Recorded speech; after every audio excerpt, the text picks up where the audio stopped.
mettre le doigt sur ce qui est quand même le débat.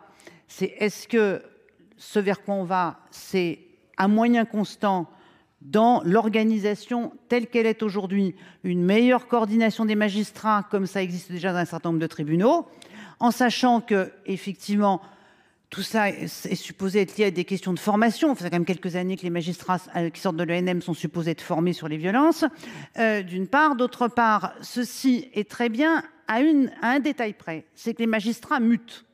Et les protocoles qui se mettent en place, ce qui se met en place à l'intérieur des tribunaux, est souvent contingent de l'engagement personnel des magistrats qui sont engagés dans ce dossier. C'est pour ça que je fais la distinction entre coordination du travail et mise en place d'une réelle juridiction spécialisée. Parce que les violences faites aux femmes et les féminicides et les 80 000 violences chaque année, plus celles faites aux enfants, sont un sujet majeur de sécurité et de politique pénale aujourd'hui. Que si nous avons mis en place des parquets spécialisés en matière de terrorisme, en matière de pédocriminalité, c'est bien parce que certaines infractions, certains types de délinquance nécessitent une action particulière de nos magistrats. Donc j'entends ce que vous nous dites, j'entends la première étape que vous proposez.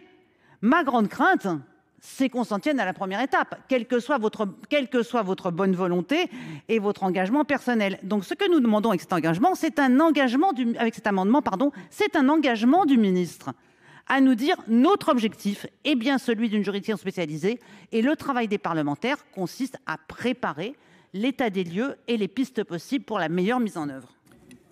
Merci. La parole est au ministre. Je précise que j'ai une demande de scrutin public. Merci de vous y préparer. Je vais aller très vite, mais je vous entends murmurer dans mon dos. Ça n'est plus un murmure d'ailleurs. Il n'en veut pas. Pardonnez-moi, moi je suis respectueux du travail qui est en cours.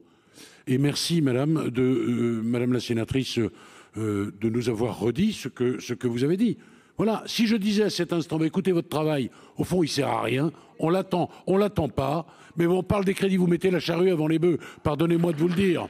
Donc voilà ce que je vous ai dit. Vous cherchez de la politique, vous cherchez à préempter le sujet, et au fond, je voudrais quand même vous rappeler, mais vous le savez, regardez ce que nous avons fait, regardez ce que vous avez fait, regardez en termes budgétaires ce que nous avons consacré, et c'est bien légitime, au vif, ce que l'on appelle les vifs, c'est presque devenu un nom commun aujourd'hui, hélas, et malheureusement. Franchement, on n'a pas de leçon à recevoir. Moi, j'attends que le travail parlementaire soit terminé. Voilà, c'est comme ça que ça doit aller. Et si je faisais le contraire, comme vous cherchez parfois le buzz, pas toujours, et la polémique, vous diriez, mais vous ne respectez pas le travail des parlementaires. Alors voilà, on ne va pas polémiquer ici ce soir. Le Sénat est un lieu d'apaisement. Très bien.